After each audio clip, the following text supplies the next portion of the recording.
मागच्या लेक्चरला आपण काय बघितलं, नेचर ऑफ मॅनेजमेंट प्रिन्सिपल हे आपण मागच्या लेक्चरला बघितलेलं. तसंच इंट्रोडक्शन ऑफ मॅनेजमेंट प्रिन्सिपल्स किंवा जे काही प्रिन्सिपल आहे त्याचे इंट्रोडक्शन आणि त्यांचं नेचर हे 2 पॉईंट आपण काय मागच्या लेक्चरमध्ये बघितले होते. तर आज पुढचं लेक्चर आहे ते म्हणजे सिग्निफिकन्स ऑफ मॅनेजमेंट प्रिन्सिपल. जे काही सिग्निफिकन्स आहे मॅनेजमेंट प्रिन्सिपलचे ते आपल्याला ह्या टॉपिकमध्ये काय करायचे, कव्हर करायचे आहे. As we have discussed the nature of principle of management, it can be said that management principles are applied everywhere. जसं आपण मागं पण बघितलेलं की हे जे काही मॅनेजमेंटचे प्रिन्सिपल आहेत हे कुठं होतात, सगळीकडं अप्लाय होतात. पहा तुमच्या स्टडीपासनं ते कुठली गोष्ट तुम्हाला कंप्लीट करायची असेल किंवा कुठले गोल तुम्हाला अचीव करायचा असेल तर मॅनेजमेंटचे प्रिन्सिपल ऑटोमॅटिकली अप्लाय होत असतात. They are in the form of predetermined solutions for the problems which are recurring. हे जे काही मॅनेजमेंटचे प्रॉब्लेम आहेत ते कुठल्याला जास्त युजफुल राहतात, तर प्रीडिटर्माइंड सोल्युशन आहे. ते काय प्रीडिटर्माइंड सोल्युशन्स कशासाठी, for the problem which are recurring. Recurring problem म्हणजे काय, एखादी गोष्ट असते की जे सारखं तुम्हाला समोर फेस करावी लागते, तर ते प्रॉब्लेम रिकरिंग प्रॉब्लेम म्हणजे काय, कंटिन्युअस येणारे प्रॉब्लेम. की एखादा प्रॉब्लेम असतो की जो कंटिन्यू तुमच्या ह्याच्यात अडथळा येऊ शकतो, तर त्याचं डिटरमाइंड सोल्युशन तुमच्याकडे असतं. की समजा एखाद्या गोष्टीचं जर टायमिंग कंटिन्यू आपलं चुकत असेल तर त्यासाठी आपण काय करू शकतो. तर जे काही रिकरिंग गोष्टी असतात ह्या रिकरिंग गोष्टीमध्ये काय तुम्हाला ह्याचा उपयोग होतो. They are guiding the manager, so it is important for every manager to know them. हे काय, प्रत्येक मॅनेजरला हे मॅनेजमेंटचे प्रिन्सिपल माहीत असतात. मग MBA मध्ये पण तुम्हाला काय शिकवलं जातं, ही मॅनेजमेंटची प्रिन्सिपल्स कशी हँडल करायची, मॅनेजमेंटचा यूज कसा करायचा. MBA म्हणजे काय, मास्टर इन बिझनेस ॲडमिनिस्ट्रेशन, म्हणजे ॲडमिनिस्ट्रेशन मधले जे मॅनेजमेंटचे प्रिन्सिपल आहेत ते तिथं तुम्हाला शिकवले जातात. का, तर प्रत्येक मॅनेजरला ही जी मॅनेजमेंटची प्रिन्सिपल आहे ही पूर्ण डीप नॉलेजमध्ये माहीत पाहिजे. In every type of organization or group activity, one need to apply principles according to the nature, size and requirement of organization. जसं आपण काल पण बघितलेलं की मॅनेजमेंटची प्रिन्सिपल कशी अप्लाय केली जातात, तर नेचर, साईज आणि रिक्वायरमेंट काय आहे ऑर्गनायझेशनची ह्या बेसलाईनवर ते काय करत असतात, बिझनेस करत असतात किंवा ते अप्लाय केल्या जात असतात. जसं तुमचं जर बिझनेसचं नेचर कुठलं आहे, साईज कुठलं आहे आणि कुठल्याची रिक्वायरमेंट आहे, ज्या प्रमाणात तुम्ही कमी जास्त प्रमाणात ॲडजस्ट करून तुम्ही ते यूज करू शकतात. कारण management principle is a guidelines not a rules. तुम्ही त्या ज्या काही गाईडलाईन आहेत त्या गाईडलाईन तुम्ही पाहिजे तशा मोल्ड करू शकता, थोड्याफार प्रमाणात चेंज करून तुम्ही ते यूज करू शकता. These principles are tested and practiced worldwide from many years. ही जी प्रिन्सिपल्स आहेत जसं आपण मागं पण बघितलं, हे ऑलरेडी टेस्टेड अँड प्रॅक्टिस केलेली, प्रत्येकानं कुणी ना कुणी काही ना काही सोल्युशन ऑलरेडी आपल्याला दिलेलं आहे, बरोबर.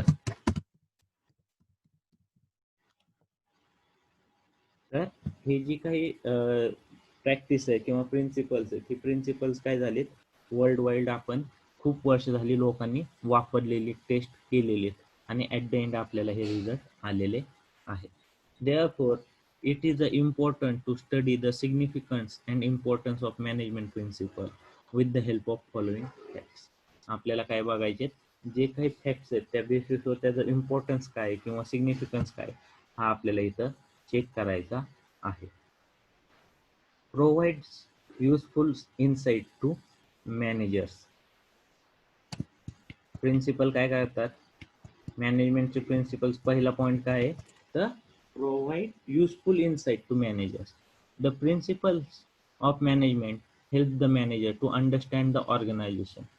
The study of principles help to improve and understanding the situation and problems. It further helps the manager to find out the solution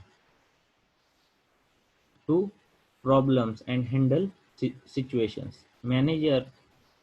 Management principles are the outcome of the experience of various professional people. The use of these principles is helping managers about the manners in which he should act as a different situations. The type of timely guidance reduce the wastage of resource and the goals can be achieved in appropriate manner. पहिलं गोष्ट म्हणजे काय, हे जसं आपण बघितलं, हे मॅनेजमेंटचे जे प्रिन्सिपल्स आहेत हे वर्ल्ड वाईड जे फॉलो होत आहेत हे खूप वर्षांपासून मेनी इयर्स आपण काय करतोय वापरतोय. बऱ्याच एक्सपिरियन्स लोकांनी, प्रोफेशनल लोकांनी त्याचे वेगवेगळे एक्सपेरिमेंट करून प्रत्येक गोष्टीला काय सोल्युशन वापरू शकतो ते सोल्युशन्स आपल्याला मॅनेजमेंटच्या प्रिन्सिपल्स मधनं भेटलेले आहेत. The principle helps to understand the organisation. म्हणजे जर समजा एखादा जे काही प्रिन्सिपल आपण वापरतोय मॅनेजमेंट ते आपल्याला काय काय कळतात, ऑर्गनायझेशन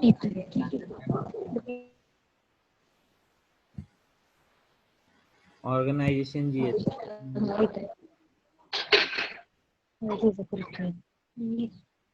दोन भाऊ तुम बघा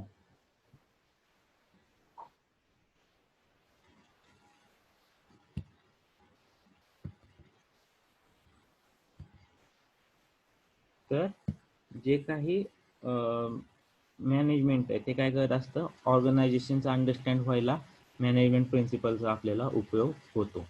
the study of principles help to improve the understanding of the situation and problems. ह्याचा सगळ्यात मोठा फायदा काय होतो प्रिन्सिपल ऑफ मॅनेजमेंटचा, की जी काही सिच्युएशन अराईज झाली किंवा जो काही प्रॉब्लेम आलाय त्याचं अंडरस्टँडिंग आणि त्याच्यावरच्या सोल्युशनसाठी, की अंडरस्टँडिंग द प्रॉब्लेम आणि त्याची जी सोल्युशन आहे त्या सोल्युशनसाठी काय होतं, फाइंड आउट द सोल्युशनला काय होतं खूप मदत होते. बऱ्याचदा प्रत्येकानं कुठला ना कुठला प्रॉब्लेम फेस केलेला असतो.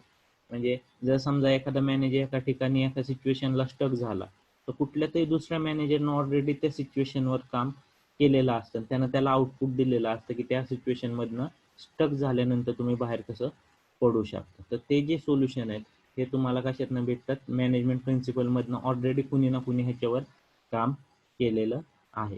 आणि सगळ्यात मोठा फायदा होतो की जे सिच्युएशन आणि प्रॉब्लेम अराईज झालेले आहेत आपल्या फर्ममध्ये ते रिझॉल्व्ह करायला किंवा हँडल करायला, सोल्युशन प्रोव्हाइड करायला खूप मदत होतो. The use of this principles is helping managers about the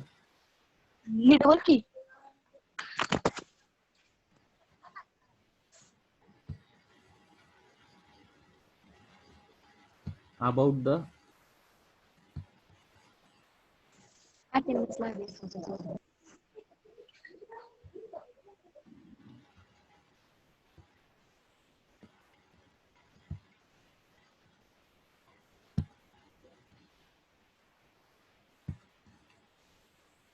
this type of the use of this principle is helping managers about the manner in which he should act in different situations.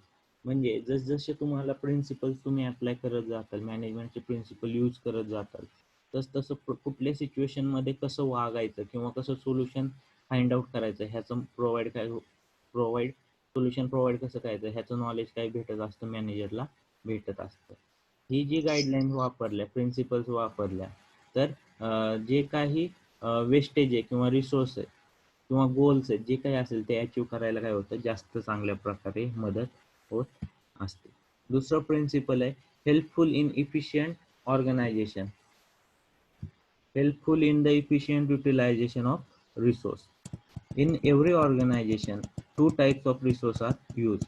That is physical resource, material, machine, money, and human resource. The basic function of management is to make proper balance between these resources by putting them to optimum use and control on wastage of resource. While maintaining discipline and healthy working environment, management always use technique and principles. It helps in establishing cordial relationship between the management and employees, which increases the efficiency level of employee and also affects the effective management, effective administration. For example, use of standard tools and machinery helps to increase quality or productivity as well as in increase the level of efficiency of human resource. आता ह्या मॅनेजमेंटचा सगळ्यात मोठा function काय आहे? तर helpful in efficient utilization of resource. ही जर मॅनेजमेंटची जर फंक्शन तुम्ही प्रॉपरली इम्प्लाय केली तर जे काही रिसोर्स तुमच्याकडे अवेलेबल आहे तर त्या रिसोर्सचं तुम्ही काय करू शकता, एकदम चांगल्या प्रकारे युटिलायझेशन करू शकता. सगळ्यात महत्त्वाची गोष्ट म्हणजे ऑर्गनायझेशनला रन करण्यासाठी दोन टाईपचे रिसोर्स लागतात. एक म्हणजे फिजिकल रिसोर्स, दुसरा म्हणजे ह्युमन रिसोर्स. कुठलेही रिसोर्स असतात, टू टाईप रिसोर्स असतात. एक फिजिकल रिसोर्स असतो, दुसरा काय असतो, ह्युमन रिसोर्स असतो. आता फिजिकल रिसोर्स मध्ये काय येतं, मटेरियल, मशीन, मनी. आणि ह्युमन रिसोर्स म्हणजे मॅन पॉवर, की जे एम्प्लॉईज आपल्याकडे काम करतात. आता नेहमी लक्षात ठेवा, मशीनचं बटन टाकलं की मशीन ऑटोमॅटिक चालू होती, ती पाहिजे ते काम त्याच्या लेवलला करू शकते. पण माणसाचं तसं नाही. माणसाचं बिहेवियर, मूड, बाहेरचे फॅक्टर, सोशल फॅक्टर, बरेच फॅक्टर्स कन्सिडर करून तो काम करत असतो. माणसाची एका सर्टन लेवल नंतर काम करायची ताकद संपते. उदाहरणार्थ 8 तास ड्युटी केली की माणूस थकून जातो. पण मशीन तसं नाही. मशीन 24/7 एकदा चालू केली की ती चालू राहते. तर ह्या ज्या काही गोष्टी, ह्या गोष्टी मॅनेज करण्यासाठी काय होतं, तुम्हाला काम करावं लागतं. The basic function of management is to make proper balance between these resources by putting them to optimum use and control on wastage of resource. तर मॅनेजमेंटचं फंक्शन प्रिन्सिपल जर यूज केले तर त्याचा ऑर्गनायझेशनला फायदा काय होतो, तर ह्युमन रिसोर्स आणि फिजिकल रिसोर्स ह्या दोन्ही तो काय करत असतो, कोऑर्डिनेशन करत असतो. हे जे कोऑर्डिनेशन आहे, हे कोऑर्डिनेशन जर प्रॉपर झालं तर वेस्टेज जे काही आहे ते वेस्टेज काय होतं, कमी होत असतं. ह्या वेस्टेजचं काय होणार आहे, तुमचं कमी होत असतं. While maintaining discipline and healthy working environment, management always uses technique and principles. ते काय करत असतं, जे काही टेक्निक्स आहेत किंवा जे प्रिन्सिपल आहेत ते यूज करत असतं. ह्याचा बेनिफिट काय होतो, की ह्याचा बेनिफिट हा होतो की जे काही प्रिन्सिपल्स आपण यूज केलेत किंवा ज्या काही गोष्टी आपण वापरल्या, त्यांना काय होणार, जी इफिशियन्सी लेवल आहे, एम्प्लॉयची इफिशियन्सी लेवल असेल किंवा आउटपुट देण्याची किंवा फिजिकल रिसोर्स पासून जे आउटपुट आहे ना ते देण्याची जी युटिलिटी, इफिशियन्सी लेवल आहे ती वाढायला काय होती, मॅनेजमेंट प्रिन्सिपल्समुळे मदत होत असते. पुढचं आहे scientific decisions. In business organisation, a scientific decision mean a systematic or balanced decision. Principles train the managers to handle the critical situation tactfully.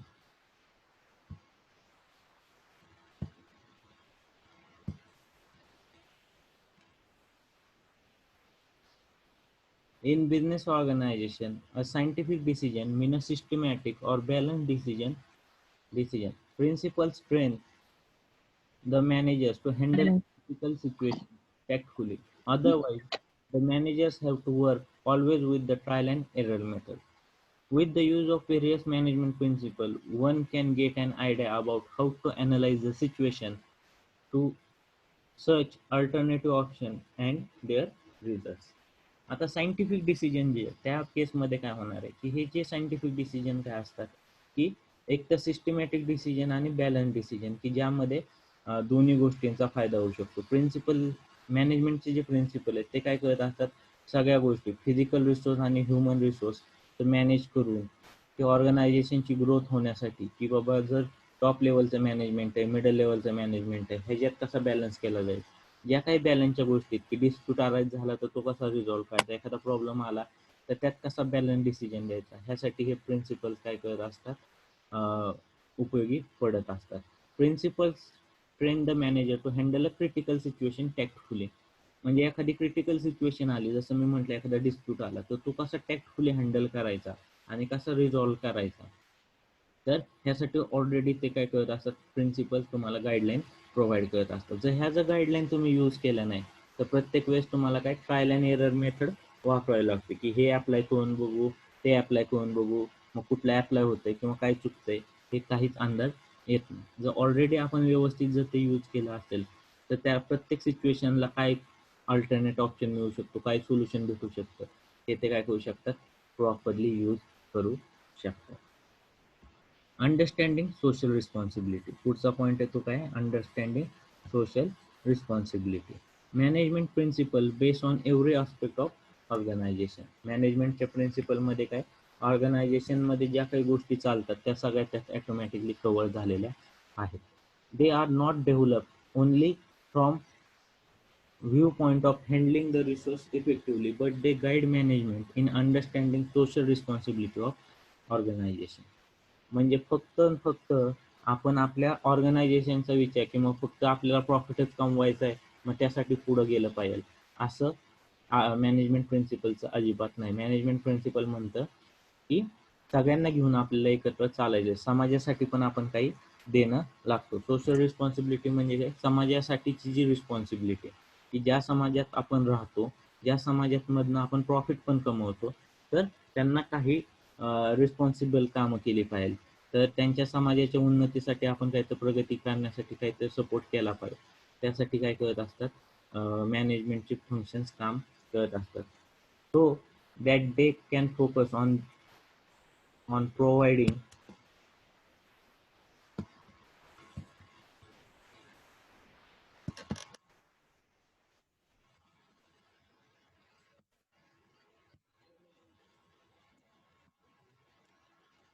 quality products at reasonable price, avoiding artificial monopolistic situation in market, fair competition, fair remuneration, change in environment, healthy working tools, standard tools and machinery. म्हणजे काय की जे काही समाजातले लोक आहेत त्यांना आपण काय केलं पाहिजे, आपण जे काम करतो ते काय केलं पाहिजे, प्रॉपर चांगल्या क्वालिटीचे प्रोडक्ट लोकांना दिले पाहिजे. कसे दिले पाहिजे, आता रिझनेबल प्राइस, की बाबा ठीक आहे प्रॉफिट कमवला पाहिजे पण एखाद्या गोष्टीला जर आपण अवास्तव किंमत दिली तर आपलं प्रोडक्ट पण खपणार नाही आणि बिनकामाची आपण पब्लिककडनं लूट पण करू. की मोनोपॉली पण, आर्टिफिशियल मोनोपॉली म्हणजे की स्टॉक करून ठेवायचा, मार्केटला स्टॉक जो सप्लाय तो कमी करायचा आणि ऑटोमॅटिकली आपल्या प्रोडक्टची प्राइस वाढवायची, त्याला काय म्हणतात आर्टिफिशियल मोनोपॉली. ती केली नाही पाहिजे. किंवा फेअर रेम्युनरेशन, जे एम्प्लॉईज आहेत त्यांना व्यवस्थित पगार दिला पाहिजे, एन्व्हायरमेंटसाठी काम केलं पाहिजे, हेल्दी वर्किंग प्लेस, जिथं वर्क करतं तिथं चांगल्या सुविधा पाहिजे, स्टँडर्ड टूल्स अँड मशिनरी पाहिजे, उगाच कुठला अपघात होऊ नये जुन्या मशिनरी वापरून, आउटडेटेड मशिनरी वापरून. तर म्हणजे एम्प्लॉईसाठी किंवा समाजासाठी आपण जे काम करतो त्याच्यासाठी पण हे प्रिन्सिपल्स काय, मॅनेजमेंटचे प्रिन्सिपल्स काय होतात, एनकरेज होत असतात. नंतर पुढचा पॉईंट आहे तो म्हणजे encourage research and development. Principle of management are dynamic. Their nature goes on changing along with the changes in the business world. Over the years, they have developed to suit the current need. It enables the manager to bring the consistent improvement in them. Management adopts new trends at working place automatically. एक लक्षात घ्या, आता हे जे काही principles आहेत हे principles पहिल्या दिवशी आले तसेच नाहीये. मी तुम्हाला पहिल्यांदा सांगितलं they are guideline, they are not a rules. तर हे जे काही गाईडलाईन्स आहेत ह्या डायनॅमिक्स आहेत आणि त्या काय झाल्यात, कंटिन्यू ॲडॉप्शन बेसिसवर त्या काम करत असतात. जसजसं सिच्युएशन चेंज होईल, जसजसं मार्केट चेंज होईल त्यानुसार ते काय करत असतात, स्वतःमध्ये गाईडलाईन्समध्ये काय झालं इम्प्रूव्हमेंट होत गेली. प्रत्येकानं काही ते नवीन इव्हॅल्युएट केलं, नवीन फाइंड आउट केलं की हे जर असं केलं, एखादा मोठमोठ्या प्रोफेशनल्सनी जे R&D केलं की त्यानुसार त्यांनी त्या प्रिन्सिपल्समध्ये काय केलं, ॲडिशन करत गेलं. Management adopts new trends at working place automatically. जसजसं वर्किंग प्लेस बदलत गेले, आधीचं काळी हाताने काम करावं लागायचं, मशीन नव्हते, नंतर मशीन आले, मॅनेजमेंटला मशिनरी ॲडॉप्ट करावे लागले, त्यानुसार गाईडलाईन्समध्ये चेंज झालं. आता मशीन पण जाऊन तुम्ही काय आले, AI सिस्टीमवर आलंय, ॲटोमॅटिक काय म्हणतात आर्टिफिशियल इंटेलिजन्स, त्याच्यावरच काम चालतं. म्हणजे माणसानं जास्त डोकं लावायचंच नाही, ॲटोमॅटिकली मशीन तुमच्यासाठी काम करणार. मग आता ह्या नवीन कंडिशननुसार आपण मॅनेजमेंट काय होणार, चेंज होणार आहे. These guidelines helps management to make These guideline helps management to make comparison of use of principle with its expected outcome. If needed, management can modify the principles according to the situation, as a management is having liberty to take decision at their own. म्हणजे जसं मी मागाशी पण तुम्हाला सांगितलं, जसंही situation असेल त्यानुसार management काय करत असतं, मॅनेजमेंटला काय liberty to take decision at their own, की हे जे काही तुमचे प्रिन्सिपल आहेत ते तुम्ही काय करू शकता, मॉडिफाय करू शकता. Modify the principle according to the situation, जी काही सिच्युएशन असेल त्यानुसार तुम्ही मॉडिफाय करून जे डिसिजन योग्य असेल तो डिसिजन तुम्ही घेऊ शकता. This training helps in developing sacrifice approach towards research and development and grow the development of organization. For example, R&D development always work on finding new techniques in field of production. म्हणजे जे काही production आहे त्यात कशा पद्धतीनं आपण नवीन नवीन development करू शकतो, R&D करू शकतो, टाइम कसा वाचवू शकतो, रिसोर्स युटिलायझेशन कसं करू शकतो, यासाठी तुम्हाला काय करावं लागतं, कंटिन्यू डेव्हलपमेंट करावी लागते. It helps to coordinate and control. जे काही तुमचे प्रिन्सिपल्स आहेत त्याच्यातला पुढचा पॉईंट काय आहे, की सिग्निफिकन्स काय आहे त्याचा, की तुम्ही help to coordinate and control, ते काय करतं, कोऑर्डिनेट आणि कंट्रोलला काय करत असतं, हेल्प करत असतं. Management principles are the guidelines for better coordination and control. It is really challenging to create a coordination and cooperation among different employees working in different employment. It is also a difficult task for managers to keep control on the performance of the employee. Management principles offer suitable systems while establishing coordination and controls. जे काही coordination करायचे, top level असेल, middle level management असेल किंवा lower level, ह्याला principal of management जे ते better coordinate आणि कंट्रोल करू शकतात. जर एखादी सिच्युएशन अराईज झाली, डिफिकल्ट क्रिटिकल सिच्युएशन, तर त्याला कंट्रोल करायचं काम मॅनेजमेंट प्रिन्सिपल थ्रू करता येतं. It is very challenging to create coordination and cooperation among the different employees working in different department. जे वेगवेगळ्या डिपार्टमेंटचं असेल त्यांचं कोऑर्डिनेशन करायचं काम काय होतं, मॅनेजमेंट प्रिन्सिपलनुसार फॉलो केलं जातं. It is also difficult task for managers to keep control on the performance of the employee. Management principles offer suitable system while establishing coordinates and control the. जेव्हा तुम्ही मॅनेजमेंटचे प्रिन्सिपल ऑफर करता, ती काही system use करता, ती कशी पाहिजे, वेल define पाहिजे, की सगळ्यांना सुटेबल पाहिजे, की प्रत्येकाला कोऑर्डिनेशन करण्यासाठी काय होतं, व्यवस्थित तुम्ही त्याला जे काही बोलायचं असेल चान्स तो दिलेला पाहिजे. ह्या दृष्टीनं काय होतं, तुमचे मॅनेजमेंट प्रिन्सिपल तुम्हाला गाईडलाईन्स देत असतात. आणि शेवटचा लास्ट काय, develop objective approach. With the help of various principles of management, one can develop an objective approach. Managers can identify the business opportunities, root causes of the problem in correct manner, and can provide appropriate solution on it. It builds confidence in the mind of the manager. Develop objective approach म्हणजे काय, की मला जे काही गोल किंवा माझं जे objective आहे ते अचीव्ह करण्यासाठी जे काही प्रॉब्लेम्स येतात त्याचे सोल्युशन शोधायचं काम काय करतो असतो, मॅनेजर करायचं असतो with the help of principle of management. त्याच्या मदतीनं तो काय करत असतो, त्याचं जे काही ऑब्जेक्टिव्ह आहे ते अचीव्ह करण्यासाठी तो काय करत असतो, हे प्रिन्सिपल ऑफ मॅनेजमेंटची मदत घेत असतो. की मॅनेजर ह्या थ्रू काय करत असतो, की नवीन नवीन बिझनेस ऑपॉर्च्युनिटी, त्या बिझनेस ऑपॉर्च्युनिटीमधले रूट कॉजेस, की बाबा काय काय प्रॉब्लेम येऊ शकतात, तर त्याला सोल्युशन काय इन करेक्ट मॅनर, की जर प्रत्येक सोल्युशन देऊन ॲट द एंड त्याला एक फ्रेम बनवावी लागते, की मला एखादा ऑब्जेक्टिव्ह अचीव्ह करायचं आहे तर त्याला काय प्रॉब्लेम येऊ शकतात आणि त्याचे कुठले कुठले सोल्युशन असतील, त्यातले जो काही बेस्ट सोल्युशन असेल की ज्यानं बिझनेसचा फायदा होईल, असे सोल्युशन घेऊन तो बिझनेस किंवा ऑर्गनायझेशन पुढं प्रॉब्लेम सॉल्व्ह करून पुढं गेला की ॲटोमॅटिकली काय होतं, मॅनेजरचा जो काही कॉन्फिडन्स आहे तो कॉन्फिडन्स वाढायला काय होती, त्याची मदत होत असते. तर अशा रीतीने आपण काय बघितलं आता, नेचर नाही काय सिग्निफिकन्स ऑफ मॅनेजमेंट प्रिन्सिपल हे आपण काय केलं, बघितलेले आहे. तर अशा रीतीने आपण काय केलेलं आहे, की जे काही सिग्निफिकन्स प्रिन्सिपल्स जे आहेत ते आपण काय केले, बघितलेले आहेत. कोणाला काही शंका आहे का ह्या संदर्भात?